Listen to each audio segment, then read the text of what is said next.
Claro, aprovecharla de mejor manera. Sí, mire, me claro. llamo Tomás Rodríguez, soy ecuatoriano, un país que está siendo bastante nombrado en la coyuntura política actual de Argentina. Estoy haciendo un postdoctorado acá en Ciencias Sociales en la Facultad de Filosofía. Y bueno, Esteban García y el equipo del PCIT me habló mucho de usted, de que para este trabajo que quiero hacer y que relaciona el tema de la libertad en Sartre y Foucault, usted era un referente. He leído ya algunos trabajos suyos, como perteneciente usted al CONICET. Le indico, bueno, mi tema doctoral de tesis, bueno, el doctorado terminé hace 2 años, fue justamente el Estado en Hegel y Schopenhauer. Y siempre me pareció que había un eje que aparecía, no solamente en estos ejercicios post-revolución francesa, sino también en la propia constitución del Estado, en la manera hegeliana. eh, lo novedoso que fue observar los escritos políticos de Schopenhauer, que también para contraponerse con Hegel y la idea del Estado hablaban de libertad.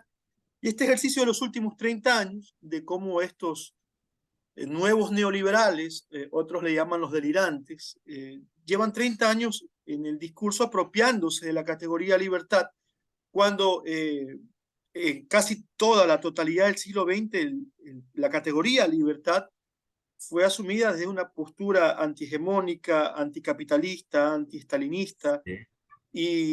y desde la caída del muro de Berlín es un tema que, bueno, muchos me discuten que la palabra apropiamiento no es adecuada.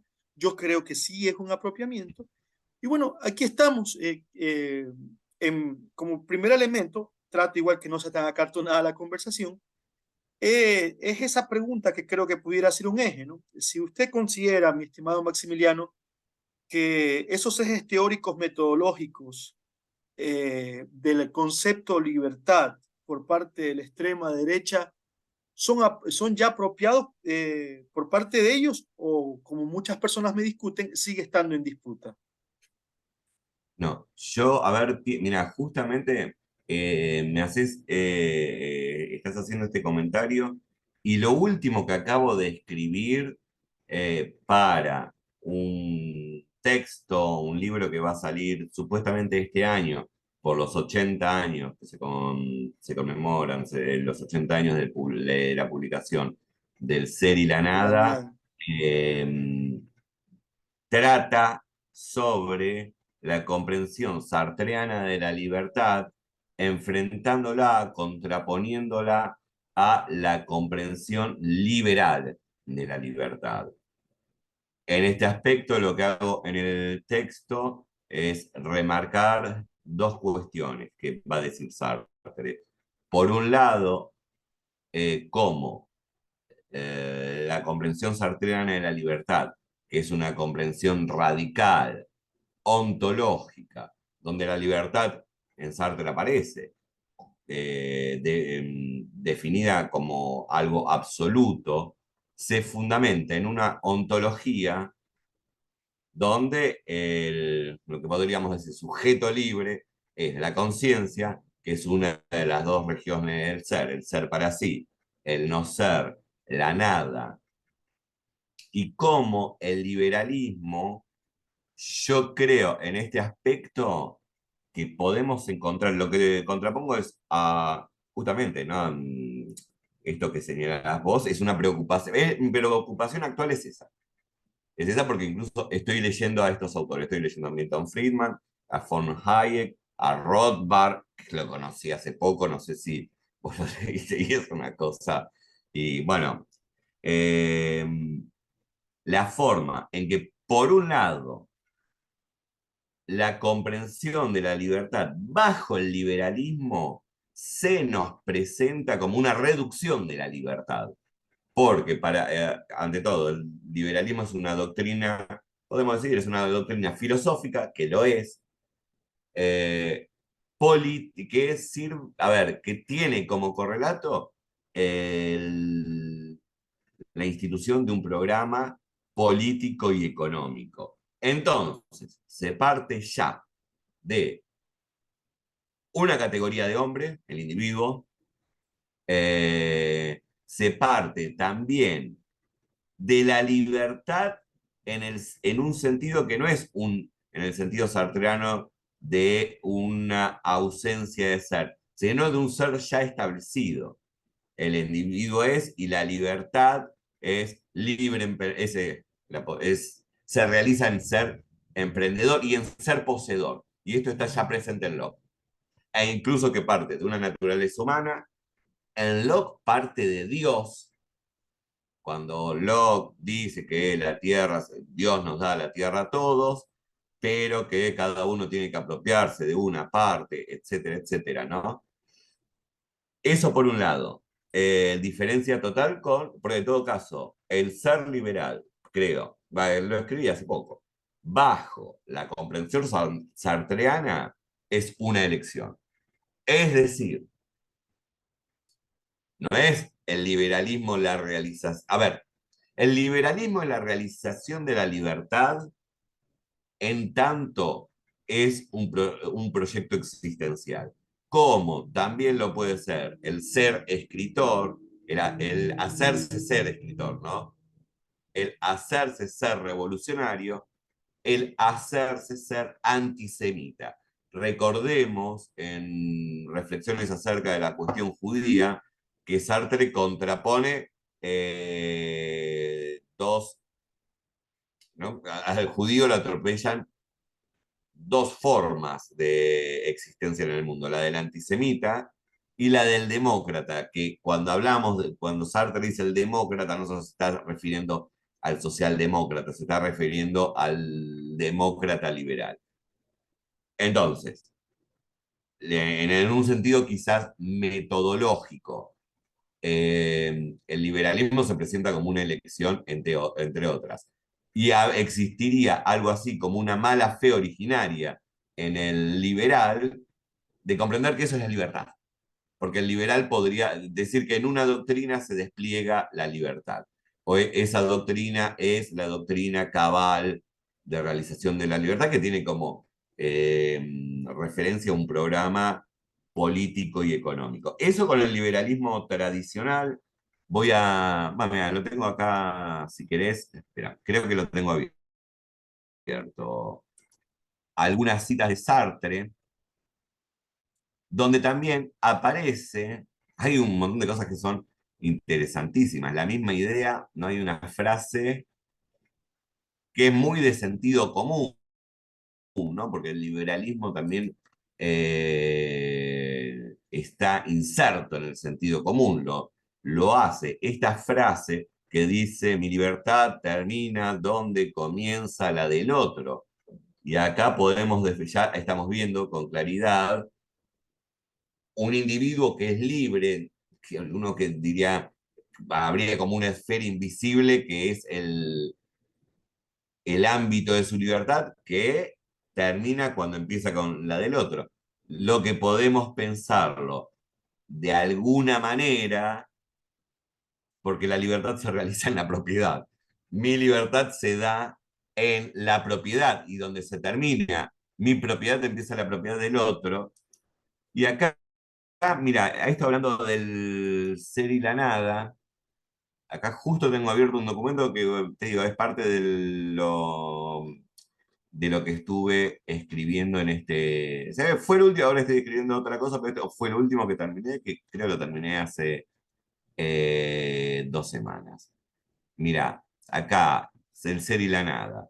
Si partimos de la revelación primera del otro como mirada, hemos de reconocer que experimentamos nuestro incantable ser para otro en la forma de una posesión. Soy poseído por el otro, la mirada ajena modela mi cuerpo en su desnudez, lo hace nacer, lo esculpe, lo produce como es, lo ve como nunca lo veré yo. El otro guarda un secreto, el secreto de lo que soy. Me hace ser y por eso mismo me posee y esta posesión no es más que la conciencia. Y yo en el reconocimiento de mi objetividad experimento que él tiene esa conciencia. A título de conciencia, el otro es para mí lo que me ha robado el ser y lo que hace que haya un ser que es el mío. Disculpa que diga otra cita más, donde habla explícitamente del liberalismo. Explícitamente habla del liberalismo y está hablando de la educación liberal pero en un momento, digo esto que dice Sartre en torno a la educación liberal, es una crítica al liberalismo. Cito, así el respeto de la libertad ajena no es más que una palabra vana. Aun si pudiéramos proyectar, respetar esa libertad, cada actitud que tomáramos respecto del otro sería una violación de esa libertad que pretendíamos respetar. La actitud extrema quedaría como total indiferencia frente al otro, no es tampoco solución. Estamos ya arrojados al mundo frente al otro. Nuestro surgimiento es, libre limitación de su libertad y nada, ni siquiera el suicidio puede modificar, después te las paso, esa situación originaria, cualesquiera que sean nuestros actos, en efecto los cumplimos en un mundo en que ya hay otros y en que estoy de más con respecto a los otros. En ese sentido, también tenemos el existencialismo y humanismo, donde la libertad absoluta tiene como correlato la responsabilidad absoluta. Ahora, no responsabilidad del libre emprendimiento de ser empresario de mí mismo, sino que tiene como correlato la responsabilidad por la humanidad. La libertad absoluta es responsabilidad absoluta. Si yo digo esto no es mi responsabilidad, porque yo me encargo de mis negocios, que además es algo muy interesante porque se va viendo con claridad cuando uno lee a estos autores, que hay que tener estómago para leerlos, y a mí me ayuda un amigo. Hay un amigo que también está más o menos tiene la misma, por lo que te escuché hablar a vos, Tomás, tienen más o menos nuestra perspectiva histórico-política. Él tiene el estómago y siempre dice, hay que leer a estos tipos para ver qué es lo que dicen. Se caen en sus fundamentos, sobre todo.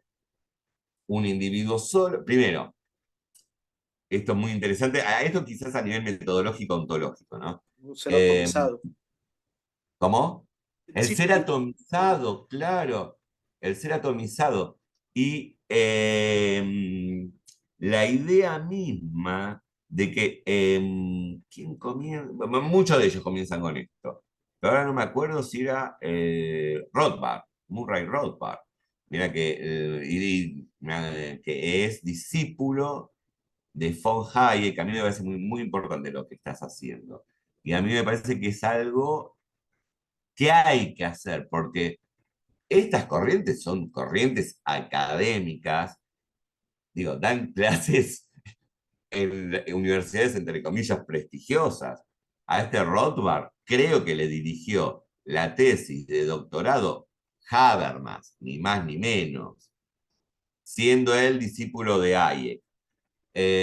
Rothbard comienza diciendo esto: ¿cuál es mi primera propiedad? Mi cuerpo. Y ahí ya está, si estamos en el existencialismo y en la fenomenología, la diferencia no es que el cuerpo es mi propiedad, yo soy mi cuerpo. Eso por un lado, en un sentido metodológico y también ontológico, una cuestión conceptual. Después recordar el otro aspecto, que es la función, en el caso de Sartre, la función histórica que ha cumplido el liberalismo. Como acá esto aparece en ¿qué es la literatura?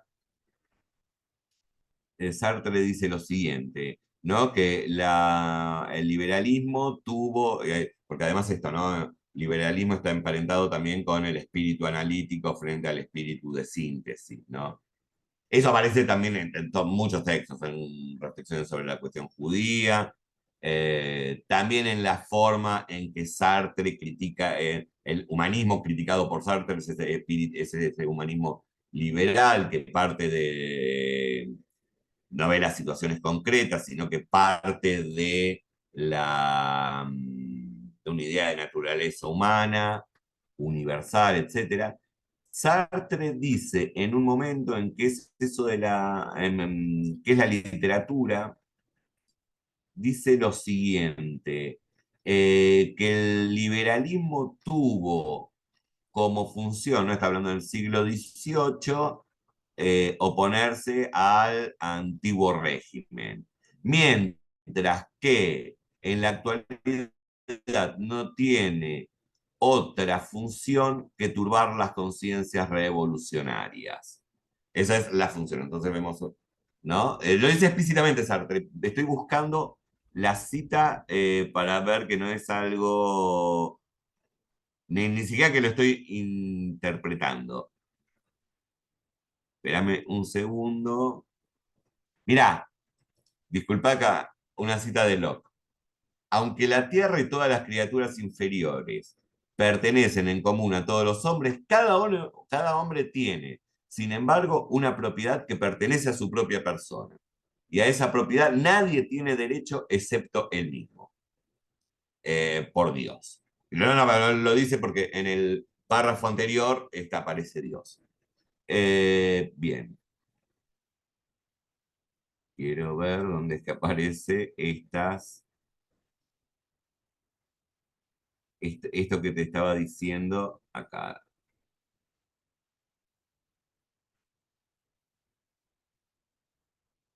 Ay, bueno, pero dice explícitamente que la función que tiene, y está hablando del mediado del siglo XX, el espíritu analítico, está hablando del liberalismo, es enturbiar las conciencias revolucionarias. Ahora bien, pensemos en lo que dice Sartre en la crítica de la razón dialéctica, al comienzo, que dice, toda filosofía es práctica. Aunque en principio parezca de lo más contemplativa, el método es un arma social y política. Y ahí habla de Locke y lo coloca, ¿no?, junto a Descartes en esa primera burguesía que es la de artesanos y comerciantes. Ahora bien, en este sentido, mira, acá encontré la cita. Tiene como única misión turbar la conciencia revolucionaria y aislar a los hombres, porque no hay comunidad, no hay grupo, es ontológico, es el individuo, ¿no? Y aislar a los hombres en beneficio de las clases privilegiadas. Bien, otro ejemplo que da Sartre en torno a la libertad capitalista, la libertad liberal, está en la crítica de la razón dialéctica, donde dice lo siguiente, ¿no? Cuando en la hora del contrato, en donde todos somos sujetos iguales y libres, ¿no? Entonces, todo contrato es válido porque estamos en la misma condición, somos ontológicamente libres e iguales, ¿no? Sartre dice lo siguiente: toda la buena conciencia del patrón descansa sobre ese momento del intercambio en que el asalariado se supone que ofrece con plena libertad su fuerza de trabajo. Otra frase que está en el mismo párrafo, me parece fantástico: el respeto absoluto de la libertad del miserable en el momento de hacerse el contrato es la mejor manera de abandonarle a las sujeciones materiales. Y mira, para contraponerlo, tomé un texto de Milton Friedman, Milton y Rose Friedman, ¿no? Marido y mujer. Sabemos quiénes son, ¿no? Junto a von Hayek. Sabemos también qué hicieron en Chile, ¿no? Sí, por Que supuesto, vinieron y la Escuela de Chicago, la construcción del pensamiento neoliberal en las condiciones de América Latina, sin oposición política en la dictadura de Pinochet. estuvieron presentes estuvieron en la dictadura, vinieron a ver a Pinochet y en la dictadura argentina en el 76, creo que fue en el mismo 76 o 77, vinieron a dar charlas Milton Friedman y von Hayek en la Facultad de Economía. Una pequeña pausa, mi Sí, querido sí, Maximiliano. vamos hablando, sí, dialoguemos, dialoguemos. Sí, no, por supuesto. Es que, mire, usted sí considera que esto es, todas las tesis que hoy se observan, filosóficas, económicas, académicas, de este neoliberalismo, son completamente, bueno, hijas de los procesos de Milton Friedman y von Hayek, pero sin embargo hay un buen grupo de teóricos y académicos también antineoliberales que consideran que esto va mucho más allá. He leído a Friedman, Hayek, ellos sí hablan de la categoría de un Estado que trata, y eso que también está en Hegel, trata al Estado de no permitir que haya un alto número de personas en capacidad de mendicidad, un Estado que participa en lo mínimo para no dejar que se mueran de hambre los más desfavorecidos del sistema. Mm. Estos grupos académicos del 2023, y yo un poco me instalo también ahí, veo que usted no, o a lo mejor no hemos profundizado al respecto, en que creemos que esto es una vuelta de tuerca. Esto, lo que actualmente vemos, es un poco más allá de Friedman, es un poco más allá de Hayek. Es el completo ejercicio casi delirante de extremar más aún los postulados de Friedman y de Hayek. Y Sí, ya sería... es cierto. Ajá. Sí, Sí, sí, sí, sí, eso. sí. ¿Cuál es No, su no, no, opinión? no, no te cierres el micrófono, vamos hablando. Ya está bien. Eh, sí, y lo estuve descubriendo a este Rothbard, que es, Sí, muy bueno. ya a nosotros, a ver, claro, tenemos liberalismo, Sí, neoliberalismo, porque lo también de es hoy. un trabajo para hacer, pero el neoliberalismo no es la máxima expresión, está el anarcocapitalismo de derecha, que ya es, digo porque se denominan así Sí, sí, pero está anarcocapitalismo. muy mal. O sea, claro, porque Proudhon es más fuerte que Marx en la crítica contra la propiedad. Bakunin y ¿Sí? Kropotkin llegan a arrebatar todos los esquemas tradicionales del capitalismo.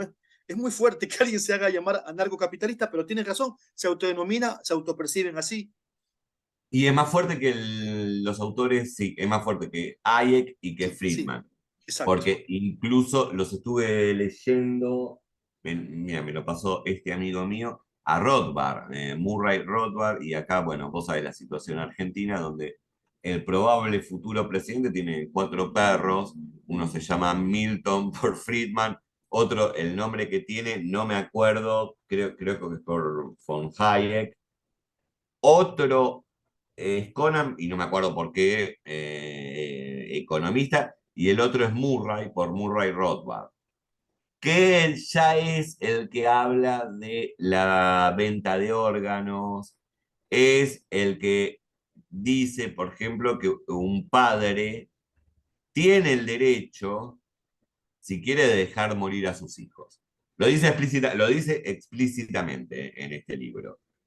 Y en donde la categoría que prima es la de propietario. Ya en un momento ni siquiera habla de sujetos libres, habla de propietarios. E incluso no aparece el tema de la aportación de armas. ¿Por qué? Porque el planteo es el siguiente. Nadie puede ser propietario de algo que no pueda defender por sí mismo. E incluso llegan al extremo, si nosotros tenemos, ¿no? Por ejemplo, en el neoliberalismo tradicional aparece el aparato de seguridad Claro. para defender la propiedad privada. Ahora, en estos autores se va corriendo como, y dicen que no tiene que haber una seguridad pública, una seguridad estatal, sino que los propietarios tienen que comprar, alquilar los servicios de seguridad que les ofrecerán eh, las Empresas empresas privadas. privadas. La privatización de todo lo público, ¿no? Hasta las calles privadas. Claro.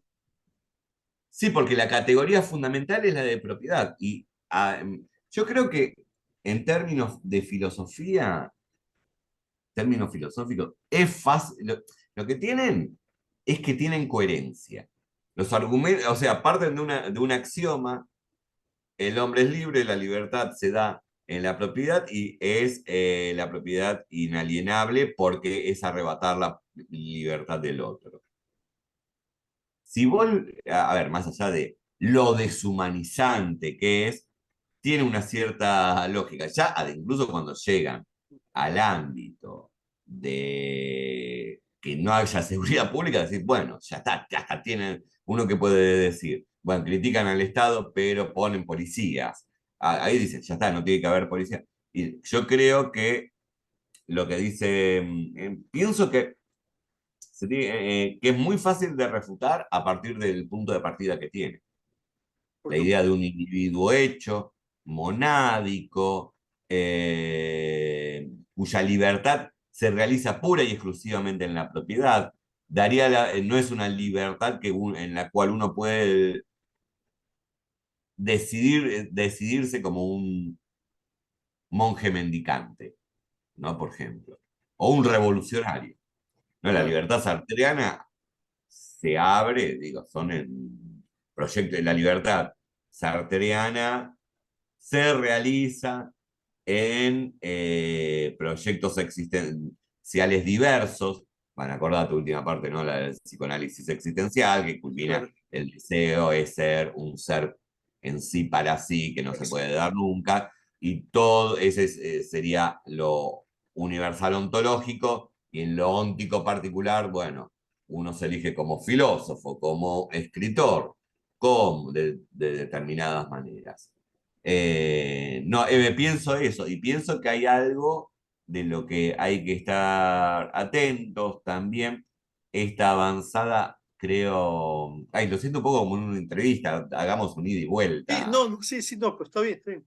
No, a ver, en sus dos últimos artículos usted nombra mucho la categoría violencia simbólica tácita, con la que identifica algunas interpretaciones sartreanas.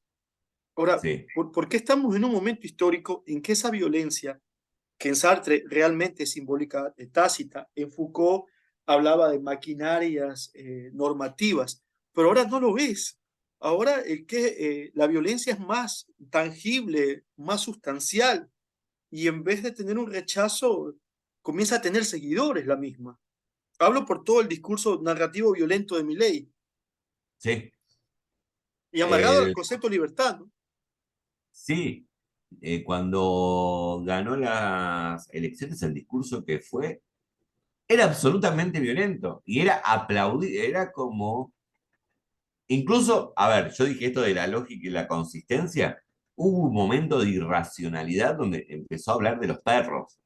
No, a ver, no sé si vos lo viste. Sí, sí, sí, lo vi, lo Agradeció vi, a lo los vi. perros Sí, sí, lo vi, lo vi. y dijo la justicia social es una aberración y era como cada vez el discurso subía en violencia. A ver, digo ración, uno puede agradecer al perro, hasta que yo tengo una perra, no tengo nada en contra. No sé No, si no, lo está claro. adecuado es agradecer a mis perros no sé, en un acto público, pero más se iba elevando el tono de violencia y el tono de irracionalidad, porque cuando dice la justicia social es una aberración y no da ningún argumento y todos estaban aplaudiendo. Claro, Sí, ¿qué era lo que estaba pasando ahí? Era como que se podía decir cualquier cosa y era avalado. claro. O sea, lo que es muy curioso es cómo se asume que él, como personaje que significa o personifica estas ideas más extremas de lo mal llamado anarcocapitalismo, eh, genera una reivindicación del ejercicio de la violencia como como un nuevo espacio de libertad. Porque yo Sí, observé ese discurso. O sea, entonces, es atractivo en un país como este, Argentina, que tiene 6 premios Nobel, que todavía tiene 2 universidades en el top 500 de los rankings estandarizados occidentales, que todavía tiene ese camino de la reforma de Córdoba, en un país como este, ese discurso de violencia igual libertad, tiene quien compre, quien asume, quien sostenga ese discurso. ¿Qué queda para el resto de países de la región? claro, sí.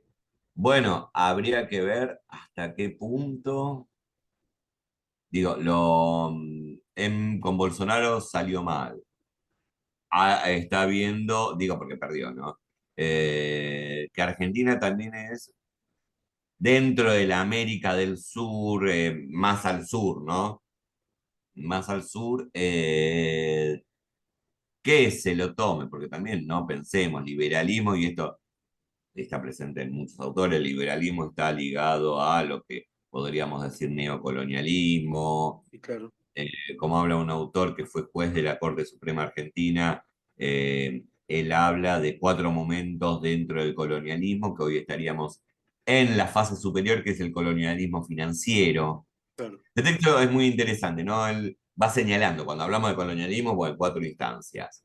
En No, todo la caso, primera, Maximiliano, usted, por supuesto que está consciente que Brasil y Argentina marcan el derrotero filosófico y político para el resto de totalmente. Sudamérica. No en vano, uno en los noticieros de Ecuador, de Perú, de Chile, de Colombia, siempre cuando hay noticias internacionales, por supuesto, siempre Estados Unidos, Occidente y rápidamente Brasil y Argentina, como Eso. elementos referenciales de la región. Sí. Bueno, que está vos sos ecuatoriano, lo que está pasando en Ecuador es una locura, es una locura, ¿no? Sí. Y nosotros, ¿no? Digo, creo que fueron hasta ahora dos, ¿no? Dos asesinatos políticos de Bueno, mucha... exactamente van 18 asesinatos políticos, sino que el mayor impacto fue el de Fernando Villavicencio, que iba cuarto en las elecciones en una serie de errores, y bueno, van 10.000 asesinatos desde que el neoliberalismo volvió al poder. Diez Primero mil con una... asesinatos, 10.000 mira, no, asesinatos, no. 10.000 asesinatos, 10.000 asesinatos en 2 años y medio, dicho por la CEPAL, el Centro de Estudios para América Latina, el Centro de Estudios Económicos para América Latina. O sea, estamos a punto de lograr el mismo número de asesinatos casi que la dictadura argentina en 6 años. ¿Sí? Es el abandono del Estado, es el narcotráfico premiando cada uno de los espacios, es la extorsión que va ganando lugar, es un Estado que no existe, ese es el famoso ejercicio del Estado. Y bueno, un gobierno como el de Guillermo Lazo, que en 2 años y medio ha tenido el petróleo a $90 el barril, ha logrado tener un presupuesto en 2 años y medio de 100.000 millones de dólares y no hay obra, no hay servicio y encima hay un déficit fiscal y una deuda externa que se duplica. Y aún así en ese espacio es muy probable que la derecha vuelva a triunfar el 15 de octubre, no es definitivo en este momento, todos los grupos, todos los grupos neoliberales, liberales y anarcocapitalistas están unidos atrás de la Ay, candidatura disculpa, a mí también de me Nicolás cuesta Maduro. decir, a mí incluso me cuesta decir libertario, porque No, no, libertario, claro. yo creo que no hay que regalar las palabras, por eso dije Sí, anarcocapitalista y no anarquista, porque libertario sí, forma parte de las tradiciones emancipadoras de por siempre, e supuesto. incluso el hasta siempre comandante dice tu brazo libertario. Sí, vamos, Eh, liberalismo clásico, vamos a llamarle para que sea más coherente. El liberalismo clásico, el neoliberalismo y estos delirantes, porque también a mí me duele mucho llamarles anarquistas después de todas las tesis sí, que nos legaron Prudhovan, Kundin y pero Kropotkin. yo en este punto creo el anarquismo es una de las más grandes aspiraciones de la humanidad, Por el anarquismo supuesto, de Bakunin, de Proudhon, sí, de ¿no? Kropotkin, incluso de Malatesta, pero a lo que Sí, voy es observar también cómo, cómo se construye un relato de un supuesto bienestar que no llega, ¿no? Y de cómo esto, la lógica de la instrumentalización mediática y de redes sociales en este caso, abona y tributa para que estas candidaturas tengan mayor apoyo y por supuesto al lado del offer y todos los componentes que se han constituido, ni siquiera en contra de posturas socialistas, para nada, o anticapitalistas, sino de un capitalismo desarrollista como son los que tienen nuestros procesos progresistas neokeynesianos, con lo que creo se, que sí. con lo que se observa que la verdadera dictadura es del neoliberalismo y esto es delirante, porque no asumen otras formas de hacer capitalismo, ¿no? Que no sea esa extrema, ¿no? Sí, habría que ver ahí también en esto que estás señalando, la forma en que el capitalismo hoy, a ver, que el neoliberalismo se presenta hoy como la única doctrina capitalista, en donde el keynesianismo que surge para defender al capitalismo, Así, para sostener al capitalismo, así es. se lo considera comunismo. A ver, en algún punto Keynes, no, no sé cuán cerca estaba de Marx, No, no, no, para nada, es Lord Keynes incluso. claro. Y cómo hay postulados y acá en el discurso económico, pero postulados que ya son sentido común. Emisión genera inflación. Claro. Monetarismo neoliberal, porque es lo que decía Keynes, era emitir. Digo, cómo se frenan las crisis cíclicas del capitalismo, Un, haciendo esta, trabajo. un Estado que está Dando presente trabajo y emitiendo plata, ¿no? Entonces se y desarrolla el el efecto circuito. multiplicador. Claro. Y en ese sentido, hay una batalla ganada, me parece, de parte, ahí sí, del neoliberalismo, monetarismo, que es el sentido común, e incluso es lo que se enseña en las universidades, hasta en las universidades públicas de economía, se enseña, y este apotegma, emisión genera inflación. Digo, que no es, y a mí me causa gracia cuando yo a alguien le digo, no es una ley natural que la emisión genere inflación. Se me ve como si fuera un marxista, está bien, soy marxista en parte, ¿no? Somos. Pero y lo estoy diciendo desde una lógica que incluso no es la mía, que es la lógica del capitalismo keynesiano o el desarrollismo. Y tenés razón en esto, a lo que se apunta a destruir, porque dentro de todos los procesos progresistas latinoamericanos, más o menos el, no sé, un modelo o la perspectiva económica es la de un capitalismo desarrollista neo-keynesiano. Nadie habla, a ver, por ahí no hay un socialismo, no hay un comunismo, no hay un avance contra la propiedad privada, ¿no?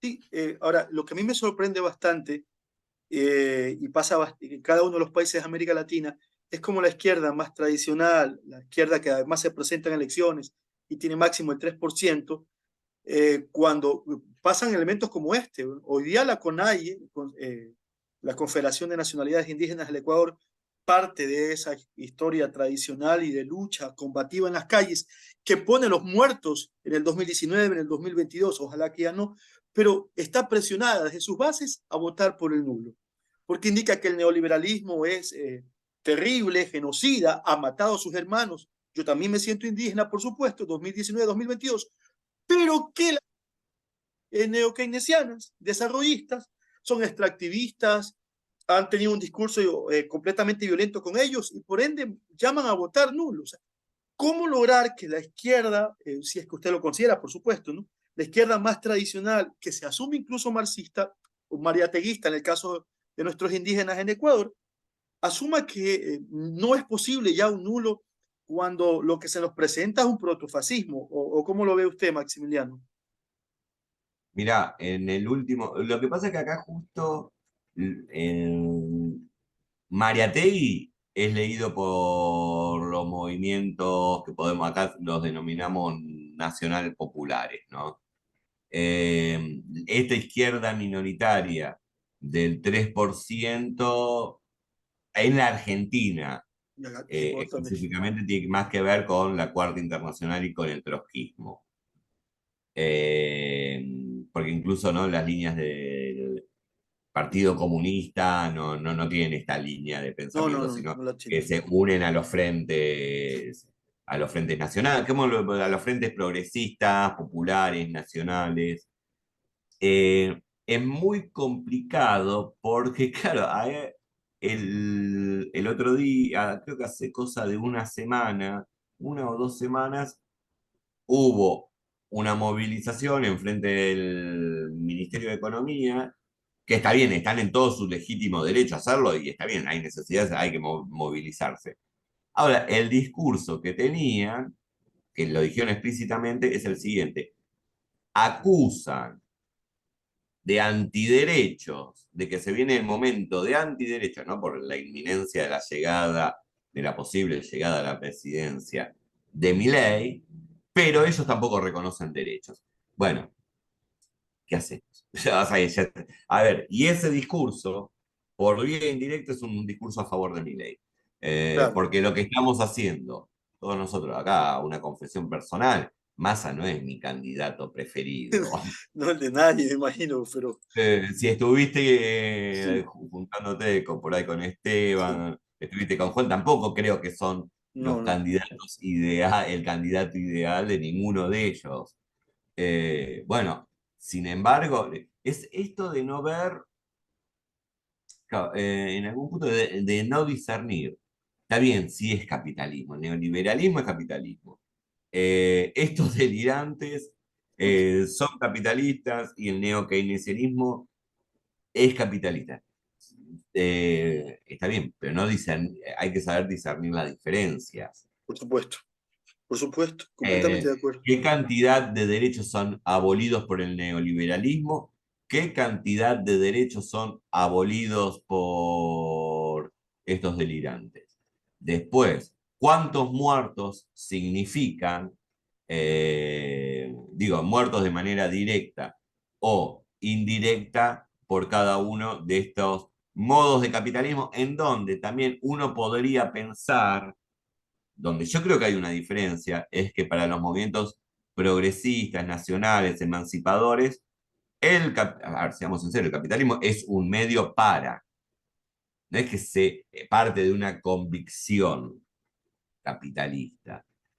Incluso no con esto que esta no registro de las diferencias, no sé en qué lugar del mundo, y no estoy haciendo repito, no estoy haciendo una apología del capitalismo, pero es un hecho histórico que puede llegar a ser superado, siguiendo la dialéctica histórica de Sartre, ¿no? En la crítica de la razón dialéctica, puede llegar a ser superado porque la historia es dialéctica, es negación. Ahora bien, es un hecho.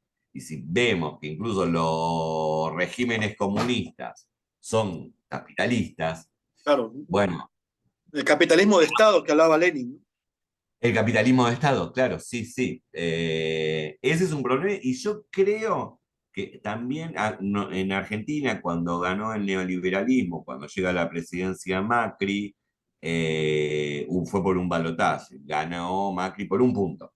Así es. 300.000 Y votos. 300.000 votos. Y esta extrema izquierda había llamado a votar en blanco o anularlo. Bueno, que acá también me parece que hay algo que es interesante desde una perspectiva ética, la oposición entre mantenerme en mi convicción, porque bueno, no voy a apoyar nunca a tal, o tener presente el peligro real. Hay una cuestión que es, me parece, pues, ¿no? Esto de mantengo mi convicción a pesar de el hambre que puede generar esa convicción, de las problemáticas del hambre y de los muertos. Acá en la Argentina hubo durante 4 años, bueno, vos lo sabés, a ver, Santiago Todo Maldonado, Maldonado. Nahuel, pero también desapareció un submarino con 44 tripulantes, Así es.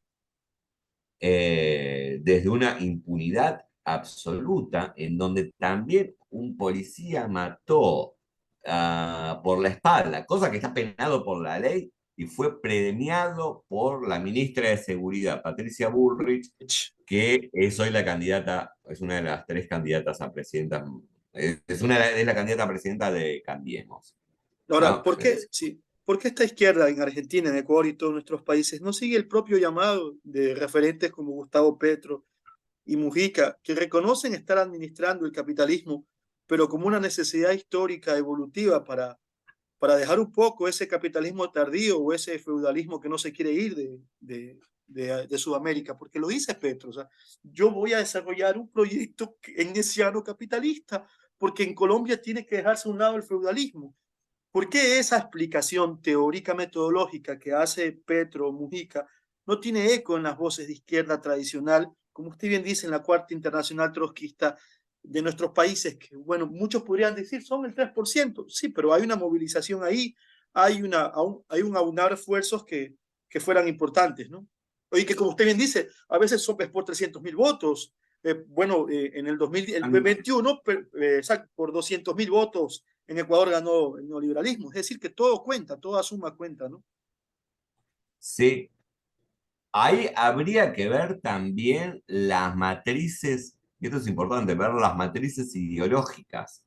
Estas matrices ideológicas son, primero, duras, no tienen en cuenta los contextos y los contextos regionales, incluso eh, el llamamiento a tomar como sujeto histórico de la revolución a un proletariado que acá no existe. En América Latina no existe. Porque, ¿no? Pero tampoco, y lo gracioso es que tampoco existía en la Rusia de No, claro. 1917. Digo, No. a ver, claro, toman a Marx de manera, no, ni siquiera podía decir literal, toman a Marx en la situación de Marx, y ni siquiera en la situación de El Capital, la del Manifiesto Comunista, donde Marx está hablando de la situación en la que está él, que es la Inglaterra industrializada y donde el Claro. Manifiesto El obrero Comunista industrial, claro, y se repartía en las fábricas, ¿no? claro. No se tiene en cuenta, pero esto, claro, por ejemplo, acá a la izquierda, esa izquierda no es mariateísta porque Mariátegui, si le llama Mariátegui hace una reformulación Así del es. marxismo Más contextualizada, nacional, a la realidad nacional, peruana. sí, que la podemos leer nosotros, ¿no? E incluso hay muchos trabajos del marxismo acá en la Argentina, hay muchísimos, no sé, Abelardo Ramos, Hernández Arregui, John William Cook, y hoy mismo hay muchas reconfiguraciones del marxismo para pensar nuestra realidad, cuáles son las fuerzas en disputa. E incluso nosotros hoy en nuestro país, la burguesía, cuando se habla de burguesía en Marx, cuando habla de burguesía es la burguesía industrial, Claro. moderna, no es la clase dominante en América Latina. No, no, no. Es más bien la oligarquía, si quieren podemos Es, llamar burguesía, por ahí se le denomina más bien en el habla coloquial oligarquía terrateniente y también así en es. otro punto la oligarquía financiera, Era, así es. Especuladora, especuladora, evasora, fugadora de evasora. capitales. ¿Sí? Eso me parece cuando por ahí, va, acá estamos hablando de mera opinión, no estoy fundamentado en Bueno, Sartre bueno, ni por lo menos en mi país, siendo dolarizado, acaba de decir la ex secretaria del Banco Central del Ecuador, cada año, un país pequeño, una economía pequeña, un Producto Interno Bruto de 100.000 millones de dólares, cada mes se fugan 300 millones de dólares y hay 90.000 millones de dólares afuera en fuga de capitales cuando no tenemos moneda, lo peligroso que eso es para la dolarización. Así que terrible, sin terrible. tener capital, sin tener moneda que se fuguen ya 90.000 millones de dólares en todo este tiempo es muy fuerte. Para La dar una referencia, dolarización, en Ecuador es 40.000 millones de dólares el circulante. Es decir, se han fugado más del doble del circulante actual de moneda. Y con los otros elementos de la dolarización. En todo país dolarizado latinoamericano, las personas que se llaman PEA, población económicamente activa, no superan el 30% de los que tienen contrato de trabajo. Es decir, ese 30% tiene que sostener al otro 70%. claro, y claro, y encima mirá lo que es la importancia del latinoamericanismo y en este sentido para mal, porque en Ecuador fueron víctimas del ministro de Economía Claro, argentino Domingo de Caballo, los Domingo 90, Caballo del ¿sí? 97. Sí, fueron víctimas de Caballo, que fue uno de los artífices de la dolarización La comercialización. en Ecuador, terrible, en la cual ¿no? Correa no podía salir.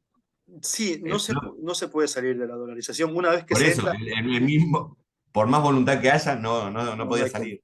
No se puede. No, no se puede, más aún porque el 10% de la... Bueno, en este momento el Estado está captado por el narcotráfico. Los propios especialistas reconocen que la economía criminal representa el 10% del Producto Interno Bruto. Estamos hablando de que mueve más de 10.000 millones de dólares. Las remesas mueven el 6% del Producto Interno Bruto. Estamos hablando de 6.000 millones de dólares. Y es complejo. Es muy complejo, además una economía pequeña, no como ustedes que tienen una industria automotora importante, una industria de aviones importante, de manufactura importante. Es una locura para un país que tiene tanta industria nacional como este, siquiera pensar en la dolarización. Hay estudios que están haciendo economistas importantes, como Kraufman, que reconocen que al día siguiente de la dolarización en Argentina, el sueldo bajaría a 24 dólares al mes. Claro, claro, sí, sí. Sí, y esto que vos decís del reconocimiento que tienen, ¿no? Dos universidades como es, la Universidad de Buenos Aires y creo la otra de La Plata, ¿no? Así Te es, la referías. Nacional de La Plata. Sí, Y el CONICET, sí, bueno, exacto. vos Por estuviste con supuesto. Esteban trabaja en el CONICET, Sí, Juan Duque trabaja en el CONICET, yo trabajo en el CONICET, y se plantea la eliminación del así CONICET. es. Aparte Eh, con una narrativa tan tramposa, diciendo que es el foco de gente perezosa, cuando no es cierto. El CONICET es famoso en toda Iberoamérica. Mi hermana fue beneficiaria de una beca del CONICET.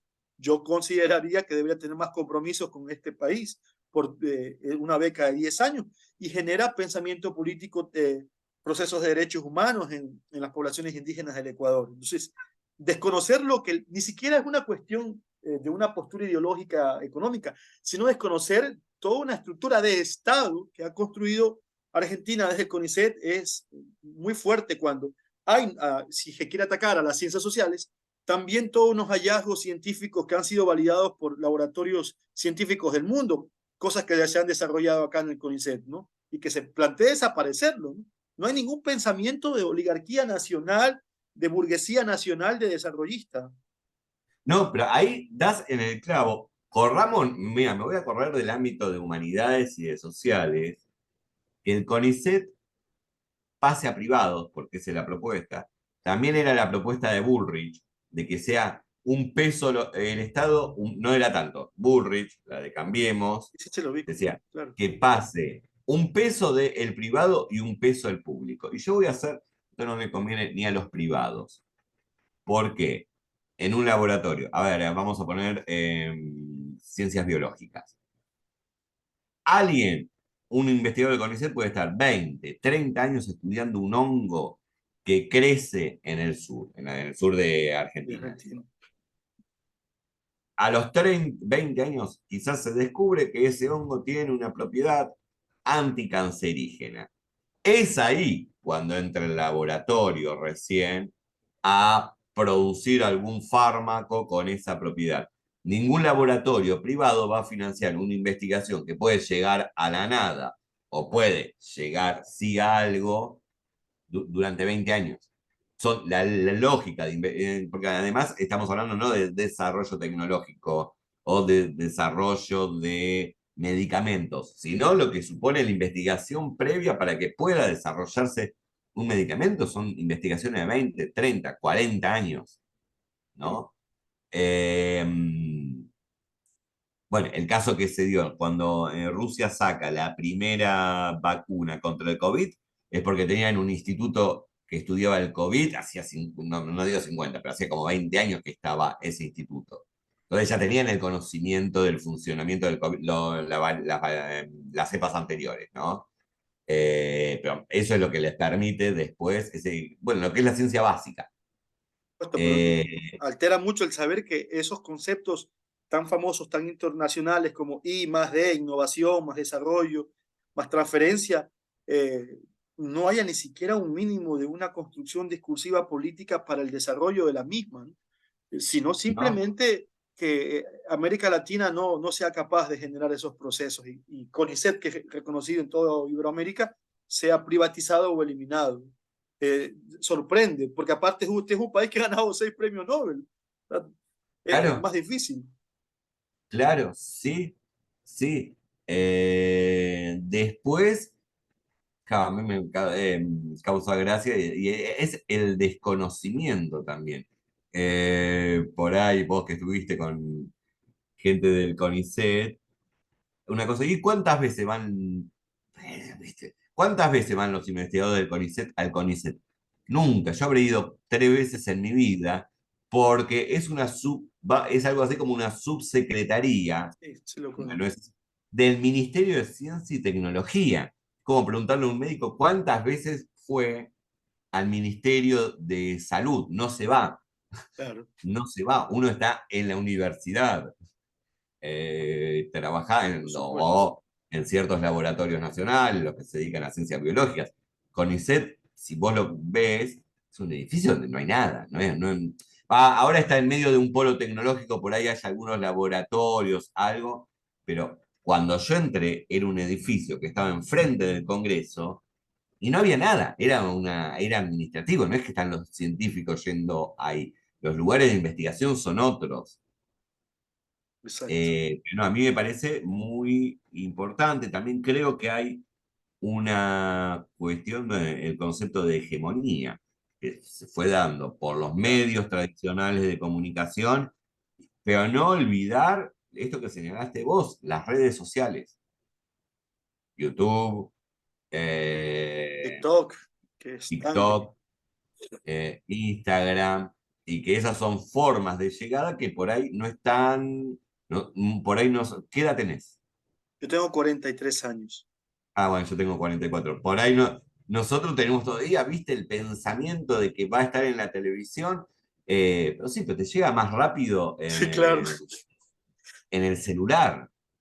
claro. O también la cuestión del consumo irónico, mando un chiste, sobre todo en el Claro. caso de Milei me parece que hay mucho eso del llamado consumo irónico. Sí, Eh, sí. sí, no, y lo que me complejiza es que, bueno, yo preguntándole a ese famoso perfil del joven que no tiene un contrato de trabajo acá en Argentina y que votó de forma de castigo a Milei, cómo estas personas, estos jóvenes que lamentablemente están marginados por esa posibilidad de un desarrollo productivo más formal, más protegido, me indicaban cosas que luego descubría que eran mentiras.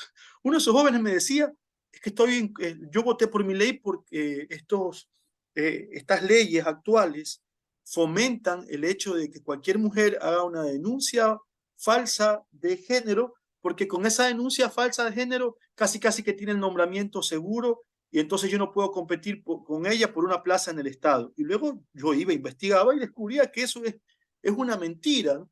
Y cómo hay una fuerza de troles, de militantes en redes sociales que son capaces de mantener y sostener esa mentira. Por más que aquí, más que en otros países de Sudamérica, por lo menos yo lo veo desde afuera, C5N y el propio Canal 26 tratan de ser un poco más rigurosos con la información, pero es como que también le tienen miedo a combatir de frente a ese ejército que construye una narrativa desde la mentira, ¿no? Sí, justo vos señalaste esto, que te dicen en torno, acá hubo el momento pico de auge del feminismo, fue muy importante, es muy importante, pero el momento que más presencia tuvo fue alrededor del año 2018, en 2018 fue cuando se discutió por primera vez la despenalización del aborto, que se perdió esa ley en el Congreso, se aprobó en el 2020. Ahora, eso llevó a un efecto reacción Claro. eh, de hacer inocentemente, entre comillas, youtubers haciendo chistes o críticas al feminismo. Claro, que no hay Ahora, nada ¿qué inocente. estaba atrás de todo eso? Esos mismos youtubers, esos mismos canales, después empezaron a hacer reivindicar la figura de Milei. Claro, claro. Eh, digo, tuvo un efecto, es como una matriz conservadora, ¿no? Bueno, que también se adapta, me parece, a, a la esencia del liberalismo, yo diría del liberalismo clásico, incluso, que es el derecho natural, Ya, ya. esa idea de naturaleza humana. Y el feminismo, al enfrentarse a eso, atentaba contra esta idea de naturaleza humana, que pueden tener tanto los liberales clásicos, a ver, no liberales en el sentido no progresista como el No está liberal clásico, ¿no? estadounidense, ¿no? No, Como también los sectores religiosos, sobre todo no. ciertas ramas del protestantismo acá en la Argentina, ¿no? Sobre todo no el protestantismo clásico, histórico, no Claro. luterano, Son estos sino nuevos las movimientos, ¿no? sí, Más cercanos al neopentecostales. bautismo.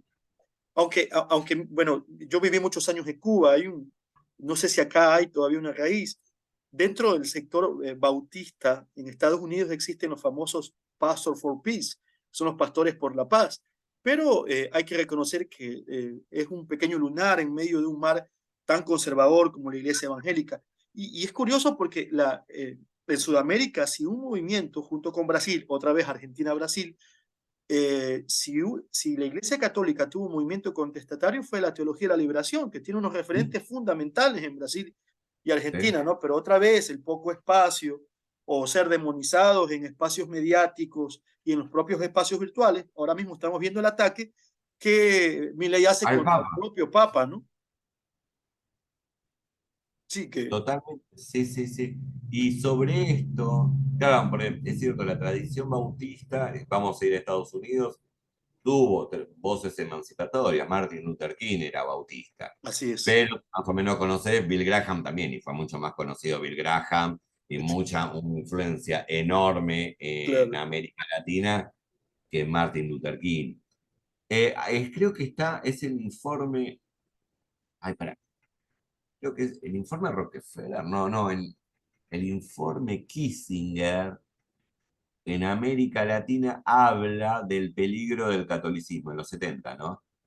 Cómo el catolicismo representaba un peligro, no por el catolicismo en sí No, mismo, no, sino claro. por las corrientes de la teología de la De la liberación. cuestión. Y entonces plantean como contrapropuesta, esto lo había leído explícitamente, lo leí de manera directa. Que es cuando comienzan a surgir en América Latina estas iglesias, se les Evangélicos. dice renovadas, ¿no? Sí, sí, refundadas, Eh, renovadas de la nueva alianza, del nuevo pacto también se les dice. sí, después están las asambleas de Dios, ¿no? Dios, Yo tengo un conocimiento con respecto a esto porque mi mamá era protestante, pero no en esa línea porque era protestante, luterana, de- claro, y venían de Ucrania siendo protestantes, digo, claro, mis abuelos, etcétera. Entonces se veía con claridad la diferencia, por ¿no? supuesto. El tema de las mega iglesias, etcétera, etcétera, frente al otro que hasta uno podría decir, eran como medio, a ver, no le digo como algo a favor, pero eran como medio apolíticos, ¿no?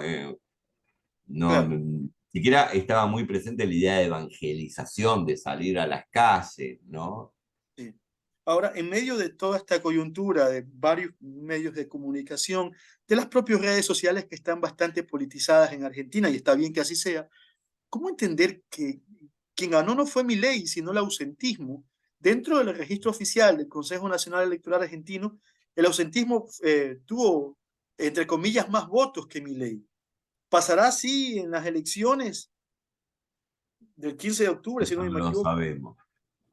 Eso porque hubo 68%, hubo un presentismo del 68%. Estamos hablando de un 32. 32% de ausentismo. En líneas generales, en Argentina hay un 78, 79, 80 como mucho de presentismo. Ausentismo. O sea, 10, 12 puntos menos de lo habitual. En Es una más, segunda, ajá, sí, sí. en una, sí, sí, sí, sí. No, en una segunda vuelta que estos delirantes de Milei junto con el neoliberalismo de Bullrich, ¿qué le quedaría al capitalismo neokeynesiano peronista? ¿Sabes qué sería un escenario? Yo no creo que se vaya a dar. No creo que se vaya a dar. Creo que por una cuestión, además porque Bullrich y Milei comparten parte del electorado, porque el que gana la interna dentro del ala neoliberal es la parte más dura, no la más dialoguista que era la de Larreta. Yo creo que si hay un balotaje va a ser entre Massa y Milei por una cuestión de correlación, no de correlación, sino de diferenciación del electorado. Ahora bien, si quedaría una Bullrich y Milei en un Balotaje. balotaje, a ver, o bien el que asumiría con poca legitimidad, si no es que se pone, sería un escenario divertido. Claro, alguien va a tener que hablarle al otro 30% de la población, Claro, claro, claro.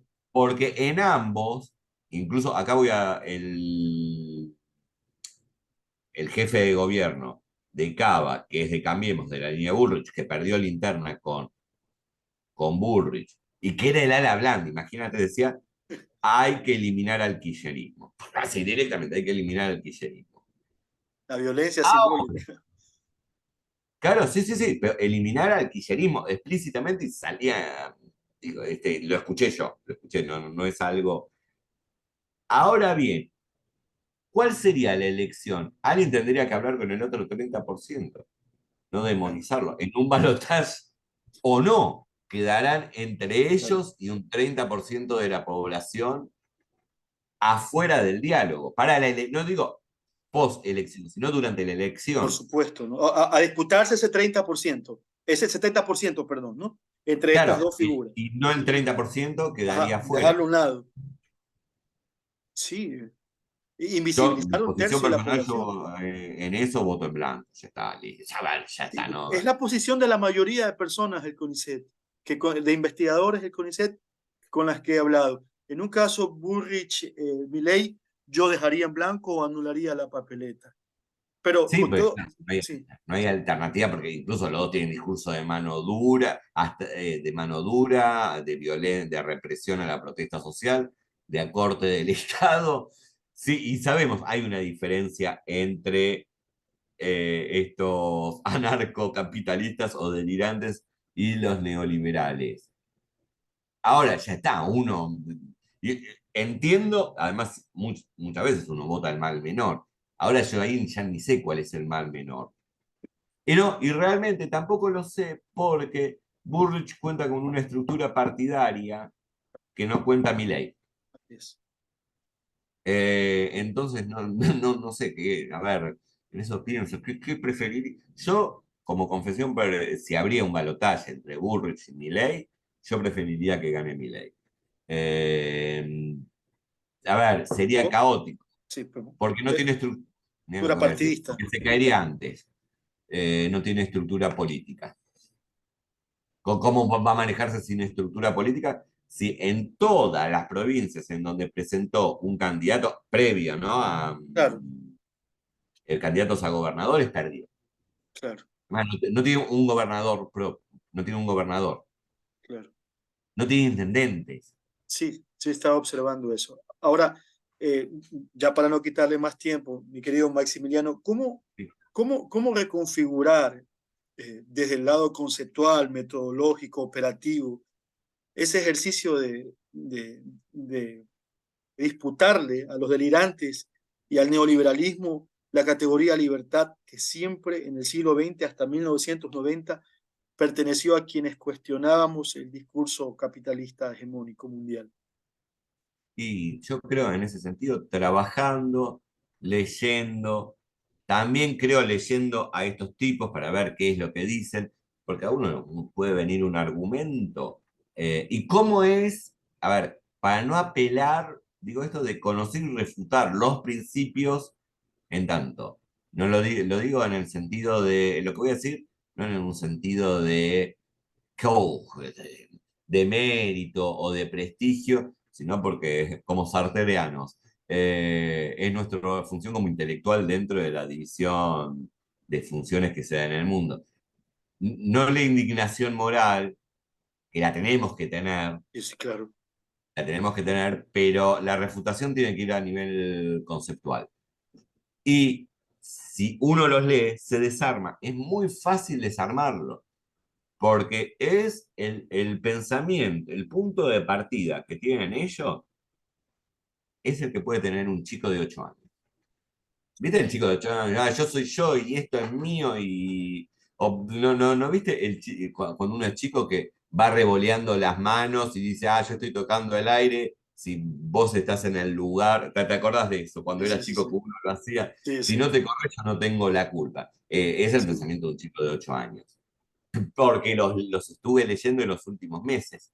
Los estuve leyendo. Y la libertad, y Dios me la dio la libertad. Buah. A ver, entonces discutamos teología. A ver, veamos la teología de Agustín. Mira, y no te estoy diciendo de Dussel, No, no, no. la teología de la Que de liberación. Vamos Dussel. a ver. ¿Cómo? Sí, sí, el propio Agustín, me imagino que va a hablar de los Eh, componentes de Aquino, de Agustín. sí, Sí, sí, no sé de dónde está sacando que Dios te da, que sos propietario por sí, Dios, sí. digo, ir a los mismos Bueno, evangelios. si hay un marco teórico, en la iglesia evangélica hay una doctrina que se llama la doctrina de la prosperidad. Sí, sí. Pero eso es una semi-teoría, ¿no? Sí, que incluso yo tenía en un momento un fetiche que era mirar después de las 12 de la noche Canal 9, un canal de acá, donde aparecía la Iglesia Universal. Y me acuerdo que te vendían una plantilla para la zapatilla que era la plantilla del poder. Entonces vos veías un auto que querías tener, en serio estaba, y vos tenías que pisar y decir en el nombre de Cristo voy a tener este auto. Bueno, mi mujer es psicopedagoga y ahora trabaja para el Estado. En un momento hacía acompañamientos externos y una vez tuvo que ir a la casa bueno, de uno de los chicos con los que trabajaba, claro, y la familia era evangélica. Y tenían una foto del auto que se querían comprar, con anotaciones bíblicas, porque es esto que señalás vos, la Sí, doctrina sí, o el sí, evangelio de la la prosperidad. prosperidad. Sí. Entonces, el poder de Dios me va a dar prosperidad económica. Y eres pobre porque eres pecador. Eres pobre porque ¿Sí? no tienes la fe suficiente en Dios. Totalmente, sí, sí, sí, sí, sí. Pero me parece que eso, lo que pasa es que tiene llegada. Eso tiene llegada. Una masa Los pastores, desesperada. ¿cómo? Es una masa desesperada, sin rumbo, sin convicción política o ideológica en algo concreto, ¿no? O que, Ahí o, también, sí, o que sí, no sí, quiere sí. escucharnos que se puede desmantelar fácil teóricamente el discurso de los delirantes, ¿no? Un poquito, ¿eres fanático religioso o eres fanático de mi ley? Y no es un racismo intelectual, es un no quiero ver, quiero creer, no quiero ver, ¿no? Ahí también creo, en el caso, sobre todo cuando todavía somos herederos, en Argentina somos herederos de la última dictadura y del Claro. desmantelamiento del Estado. Eh, yo la otra vez lo decía, bueno, se está hablando de esto, pero nosotros tenemos un Estado muy débil, un Estado muy, muy débil, producto de ese desmantelamiento que hubo durante la dictadura, que siguió en los años 90. Pero, por ejemplo, vos estabas hablando del dólar. Argentina es el segundo país en el mundo, después de Estados Unidos, con más dólares. Informe del Banco Central. Y el problema que tenemos es la escasez de los dólares, porque están todos los dólares fugados. Entonces, fíjate que lo que tenemos es un problema no económico.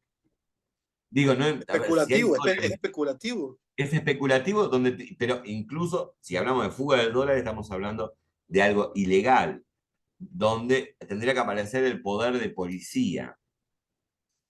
Incluso hay una ley de 1997 hecha por neoliberales, Claro, Cavallo le dice. Menem, Sí, Cavallo, y Cavallo está firmada por claro, Cavallo, en donde se prohíbe la venta, y esa ley está vigente, de dólares, de divisas, y comerciar bienes en moneda extranjera. Ahora bien, vas a una inmobiliaria y ves la casa en que se vende dólares. en dólares. Y Aquí en ahí Caballito se ve eso, sí. el problema, no se puede comerciar en dólares en Argentina legalmente. Es una apología al delito, claro, porque en lugares esquineros inmobiliarios se vende departamento en Caballito $75.000, sabiendo que existe una ley. Claro, y existe esa ley. Y ahí estamos hablando de un Estado que, por más de los que sigue siendo débil, porque ahí lo que tiene que operar no es el Ministerio de Economía, el Ministerio de Seguridad, si se está cometiendo un Un delito. delito. Digo, nos guste o no, alguien puede Sí, decir, claro, no, pero mi libertad del dólar, bueno, es un delito. Si me claro. pongo a vender heroína, es un delito. Viene la policía y me mete preso. Estoy vendiendo heroína. Si estoy vendiendo dólares, es lo. Ay, pero esto es. No, y lo que pasa, y ahí es la parte de la hegemonía de la que habla Gramsci, ¿no? Claro, Y esta del vender heroína es lo mismo que vender dólares. Son bienes que está prohibido vender, por la ley. Claro. mercancías que están prohibidas de vender. En los dos casos tienen que intervenir el ministerio, tiene que intervenir la fuerza de seguridad.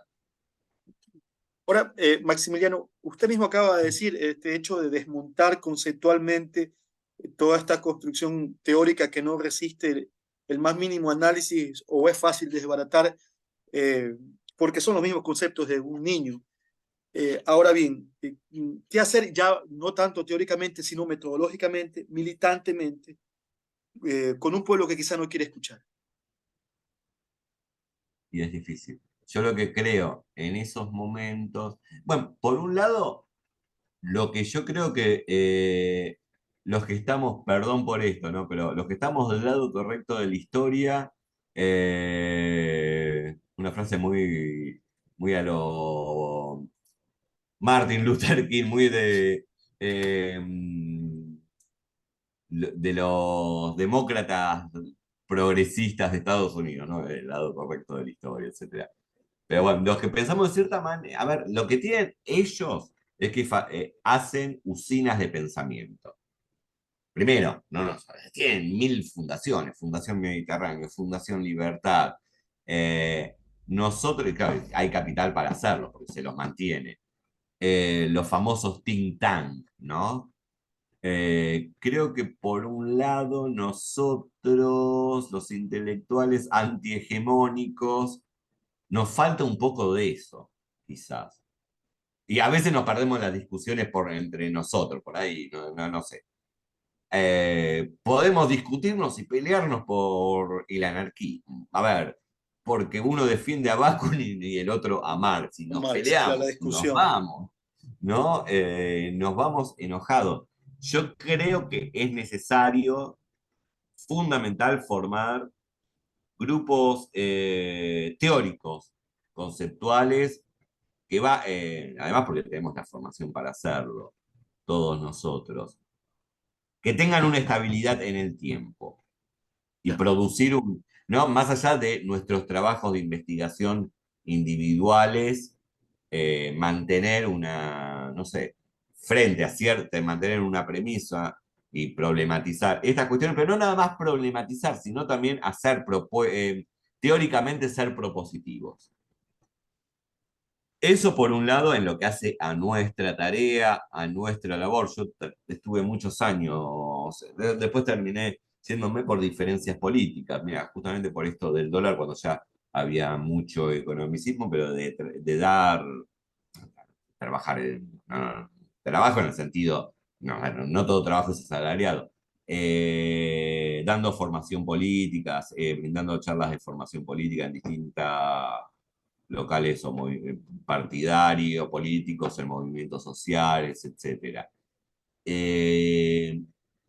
Por otro lado, con respecto a lo que decís, creo que hay que saber, la gente, la masa, lo que diría Sartre, la serie, en la crítica de la razón dialéctica, ¿no?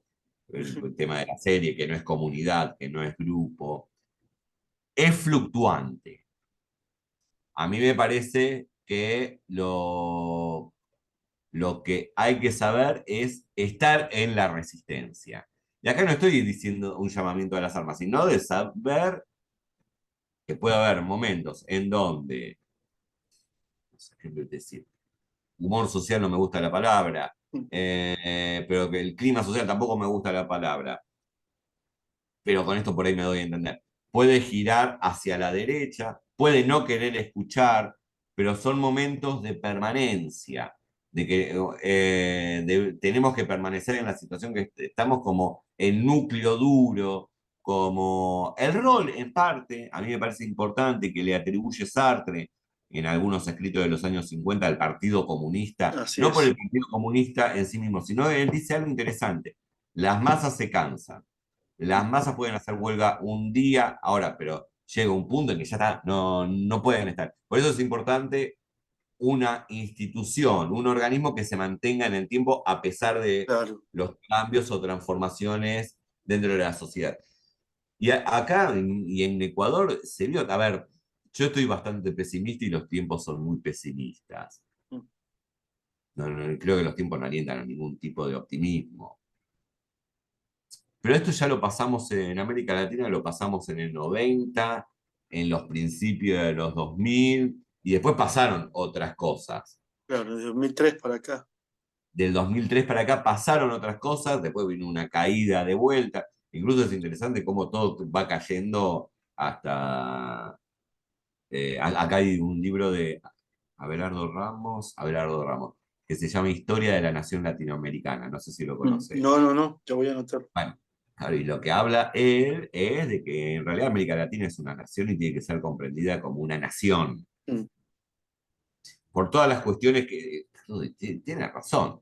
Si hay más en común entre México, Ecuador y Argentina, entre México y Argentina, y estoy diciendo Argentina porque está al sur, claro, eh, que quizás la que hay entre una parte del sur de Italia y el norte de Italia, o bueno, de los sardos que hablan una lengua y el resto de los claro, italianos hablan otra, ¿no? exacto. Y a mí me parece, este libro, está este libro de Historia de la Nación Latinoamericana, que también no es el gran proyecto de Bolívar, pero bueno, si nosotros nos fijamos, las coincidencias es en 3 años se produjo todo lo que se produjo a principios del siglo XXI. Sí, En 3 años se desmontó también todo, pero en toda Latinoamérica fue. sí. 2015, 2018, todo se desmontó. Todo se desmontó. Y a mí me parece que eso lo tenemos que tener presente. Exige que las problematizaciones nacionales sean también puestas en diálogo con problematizaciones regionales. Pero y lo digo a nivel teórico, ¿eh? A ver, no estoy hablando como observador de la política, sino desde nuestros lugares, creo que tenemos que tener vínculos más allá, y esto me parece importante, más allá del trabajo académico, que donde el trabajo académico, y está bien, hay una profesionalización, yo qué sé, vos, vos podés, feo esto, pero vos podés ser colega y compañero de trabajo de un proyecto de investigación con alguien que vota a mi ley. Lo podés ser porque ya está, no, terrible, pero es así, yo qué sé, a mí me pasa Es así, habitualmente, a veces no hablo mucho de, no siempre estoy hablando de política si no sé quién tengo adelante, claro. ¿no? Es un ámbito de trabajo, pero me parece que es necesario también lo otro, desde los que pensar quizás no en un a qué apoyamos, sino a qué nos enfrentamos. Mm, Podemos estar unificados, ¿no? Esta idea de en los momentos de crisis, ¿no?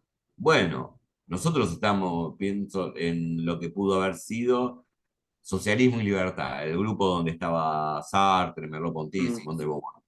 Bueno, estamos unidos en contra de esto, estamos unidos en contra del fascismo. Después, bueno, están los comunistas, están los socialistas, Los están los socialdemócratas, liberales, los demócratas, bueno, y a mí me parece que es necesario establecer ese contra quién estamos y bueno, respetando las identidades, ¿no? Las identidades o las propuestas y generar un diálogo, pero no un diálogo y un trabajo en común, ¿no?